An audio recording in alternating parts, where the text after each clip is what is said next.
پاکستان کی تاریخ میں کسی ماں نے جنرل ضیاء الحق جیسا شعر پھر کبھی نہیں جنا۔ لیفٹیننٹ جنرل فیض علی چشتی کہتے ہیں کہ 1977 کے آخری دنوں کی بات ہے۔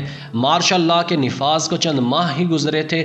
معمول کے مطابق جب میں دفتر گیا اور اخبارات دیکھنا شروع کیے تو وہاں مخصوص خبروں کی نشاندہی کی گئی تھی۔ ایک خبر پر سرخ دائرہ لگا ہوا تھا۔ اس خبر کے مطابق گلبرگ لاہور کے تاجر احمد داؤد کے اکلوتے کمسن بیٹے اعجاز عرف پپو کو اغوا کر کے زیادتی کے بعد قتل کیا گیا تھا۔ میں نے اسی وقت جنرل ضیاء الحق کو GHQ میں ٹیلی فون کیا اور ان سے دریافت کیا کہ سر آپ نے اخبار دیکھا؟ ان کا جواب نفی میں تھا۔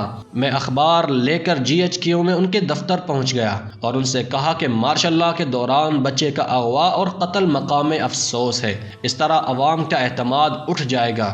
جنرل ضیاء الحق نے میرے سامنے ہی پنجاب کے martial law administrator lieutenant general Muhammad Iqbal کو ہدایات جاری کی کہ مجرموں کو فوری پکڑا جائے۔ چنانچہ پولیس حرکت میں آئی، تفتیش شروع ہوئی تو گھر کا ڈرائیور ہی مجرم نکلا جس نے 18 دسمبر 1977 کو اپنے 5 ساتھیوں کے ساتھ بچے کو اغوا کیا تھا۔ گرفتاری کے بعد ملزموں کا فوجی عدالت میں مقدمہ چلا اور فوری فیصلہ سنایا گیا جس میں 3 مجرموں کو سزائے موت اور 3 کو قید کی سزا سنائی گئی۔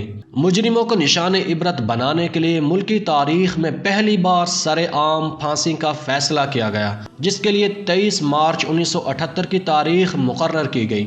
کیمپ جیل لاہور کے باہر خاص طور پر پھانسی کے تختے بنائے گئے تھے۔